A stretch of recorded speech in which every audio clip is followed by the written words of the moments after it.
धर्मांतरण मामले में गिरफ्तार बलरामपुर वाले छांगुर बाबा के काले साम्राज्य जो पूरा है वो ध्वस्त हो चुका है, उसको ध्वस्त किया जा रहा है। लेकिन अब इस साम्राज्य को लेकर कई बड़े चौंकाने वाले खुलासे हो रहे हैं। बताया जा रहा है कि बाबा ने अपनी एक 50 युवकों की फोर्स तक तैयार कर रखी थी, जो बाबा छांगुर के निर्देश पर कुछ भी करने के लिए तैयार रहती थी।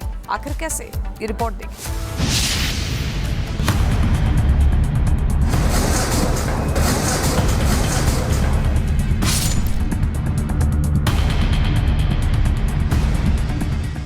जब से छांगुर बाबा पुलिस की गिरफ्त में आया है, तभी से उसको लेकर कई चौंकाने वाले खुलासे हो रहे हैं। छांगुर बाबा की काली कमाई और काले कारनामे लगातार सामने आ रहे हैं। अब जो बड़ा खुलासा हुआ है वो किसी को भी हैरान कर देगा।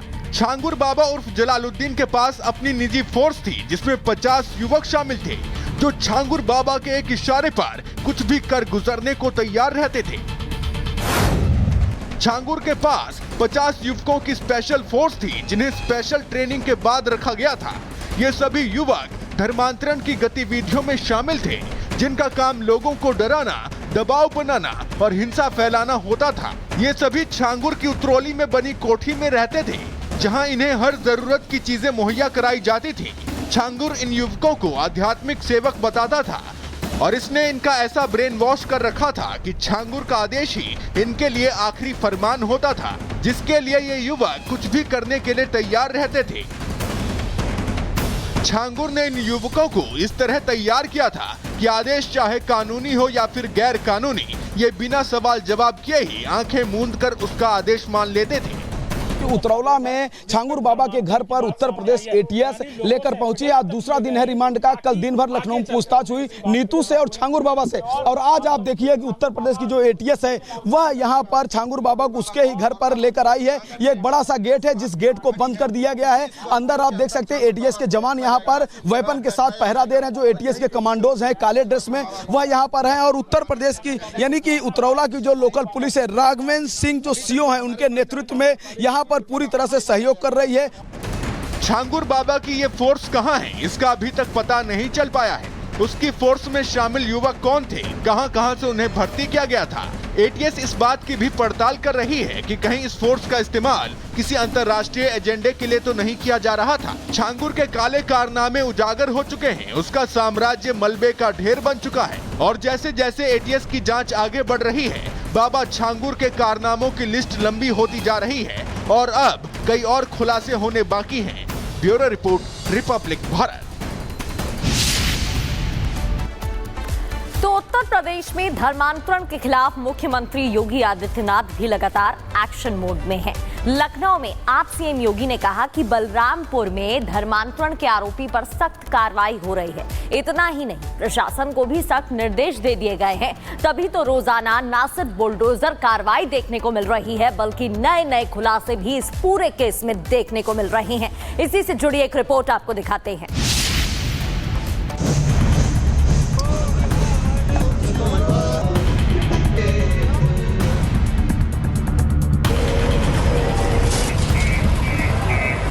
यूपी में अपराधियों का क्या हश्र होता है, वो आज दूसरे राज्यों के लिए उदाहरण बन चुका है। जहां बदमाश हो या फिर धर्मांतरण गैंग, सभी का इलाज तुरंत कर दिया जाता है। यूपी में धर्मांतरण के खिलाफ ताबड़तोड़ एक्शन हो रहा है और राष्ट्र विरोधी साजिशों का पर्दाफाश किया जा रहा है।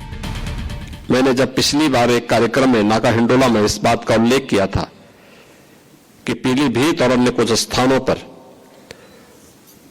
कुछ धर्मांतरण की बातें सामने आई हैं। हम सरकार के स्तर पर तो कार्रवाई कर रहे हैं, आप भी इसमें थोड़ा सजग होइए।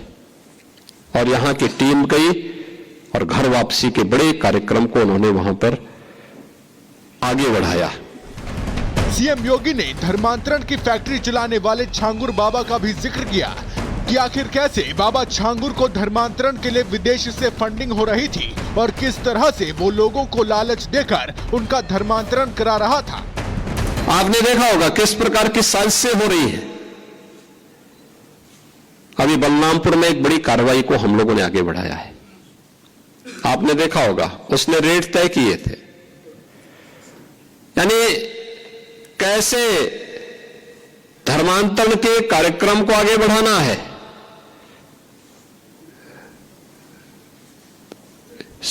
हिंदुओं में, ब्राह्मण में, क्षत्रिय में, सिखों में, अन्य ओबीसी जातियों में, अनुसूचित जाति जनजाति के लोगों को कैसे धर्मांतरित करना, सबके रेट उसने तय किए हुए थे। विदेशों से उसमें धनराशि आ रही थी। आप सोचिए 100 करोड़ से अधिक का ट्रांजैक्शन अब तक उसके 40 खातों में प्राप्त हुआ है।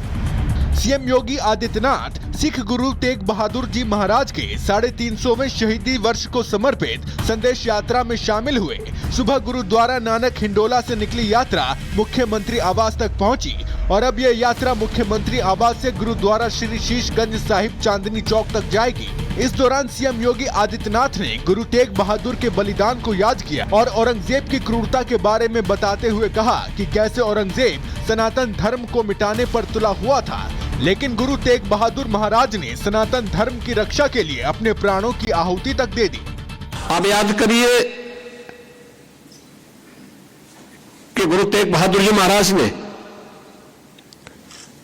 उस चुनौती को स्वीकार किया और क्या क्या अत्याचार नहीं हुए। भाई सतीदास के साथ में,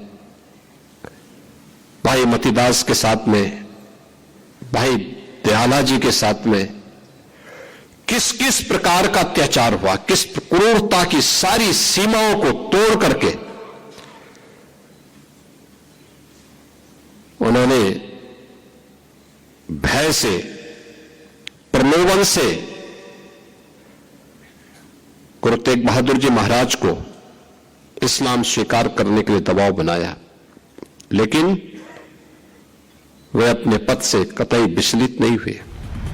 सीएम योगी ने आज की परिस्थितियों की औरंगजेब के काल से तुलना करते हुए साफ कर दिया कि सिर्फ परिस्थितियां और काम करने का तरीका बदला है और एक बार फिर हिंदुओं और सिखों की एकता के बीच दरार डालने की कोशिश होगी और एकजुटता के साथ ही इसे खत्म किया जा सकता है। Bureau report, Republic Bharat.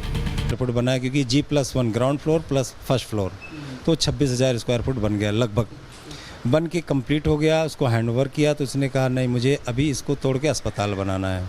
क्या बात कर रहे हैं जी। उसने कहा कितने दिन लगे थे आपको उसको बनाने में? उसको बनाने में हमको करीब साल भर लग गए थे। मतलब 1 साल में जो आपने स्ट्रक्चर खड़ा किया, कह रहा है उसको तोड़ दो, उसमें कुछ रिनोवेशन, हाँ, तोड़ के कुछ और बनाओ, अस्पताल बनाओ, मुझे अस्पताल चालू करना। उस तबेले को तोड़ के अस्पताल बनाओ। फिर तो हमने कहा इसका कास्ट बढ़ेगा। तो उसने कहा कितना? मैं बोला इतना, उसका हिसाब बता दिया। बोला इसका एग्रीमेंट बना लो। बोला ये पैसे लो, एग्रीमेंट की क्या ज़रूरत है? बाबू आपको कभी समझ में नहीं आया कि ये जो इतना तोड़ फोड़ करा रहा है, ये पैसे कहाँ से बाबा लाता होगा, कैसे देगा? आपको कभी डर नहीं लगा कि हमारे जो ये सारा जो पूंजी लग रही है इसमें, उसका क्या होगा, कभी बाबा ना दे तो? नहीं, ऐसा मुझे कभी लगा नहीं, क्योंकि वो इतना अच्छा बात करता था, ईमानदारी की बात करता था। जब भी पैसे की ज़रूरत होती थी, एक फ़ोन पे वो 5 मिनट के अंदर पैसा ट्रांसफर। विश्वास क्रेडिट जीत लिया। बहुत ही ज़्यादा उसकी मैं बहुत इज्जत किया हूँ। शायद मैं अपने पिताजी की उतनी इज्जत नहीं किया जब तक आप नहीं जानते थे। नहीं जानता था, जब तक नहीं जानता था मैं बहुत इज्जत दिया है। पूरा उतरौला जानता है कि मेरा उसका बहुत जमता था। मुझे ऐसा लगता था इससे अच्छा आदमी उतरौला में कोई होगा। इतना बड़ा काम मिल गया, आप लगातार वो सालों साल काम होता तो आपके लिए बड़ी अच्छी बात थी। 2 चीज़ थी, एक तो एजेड पर्सन था, दूसरा अच्छी बातें करता था, तीसरा हमारी रोजी उसमें लगी थी। 15-20 मजदूर उसमें लगे रहते थे, उनकी भी रोजी चलती।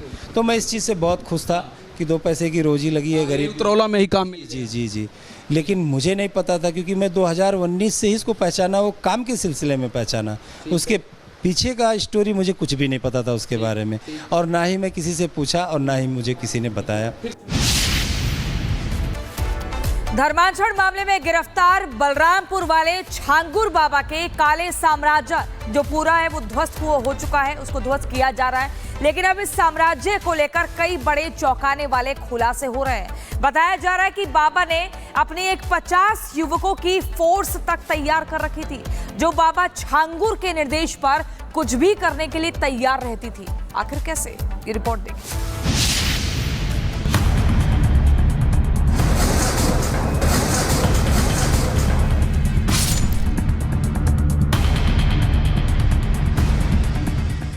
जब से छांगुर बाबा पुलिस की गिरफ्त में आया है, तभी से उसको लेकर कई चौंकाने वाले खुलासे हो रहे हैं। छांगुर बाबा की काली कमाई और काले कारनामे लगातार सामने आ रहे हैं। अब जो बड़ा खुलासा हुआ है वो किसी को भी हैरान कर देगा। छांगुर बाबा उर्फ जलालुद्दीन के पास अपनी निजी फोर्स थी जिसमें 50 युवक शामिल थे जो छांगुर बाबा के एक इशारे पर कुछ भी कर गुजरने को तैयार रहते थे। छांगुर के पास 50 युवकों की स्पेशल फोर्स थी जिन्हें स्पेशल ट्रेनिंग के बाद रखा गया था। ये सभी युवक धर्मांतरण की गतिविधियों में शामिल थे जिनका काम लोगों को डराना, दबाव बनाना और हिंसा फैलाना होता था। ये सभी छांगुर की उतरौली में बनी कोठी में रहते थे जहां इन्हें हर जरूरत की चीजें मुहैया कराई जाती थी। छांगुर इन युवकों को आध्यात्मिक सेवक बताता था और इसने इनका ऐसा ब्रेन वॉश कर रखा था कि छांगुर का आदेश ही इनके लिए आखिरी फरमान होता था, जिसके लिए ये युवक कुछ भी करने के लिए तैयार रहते थे। छांगुर ने इन युवकों को इस तरह तैयार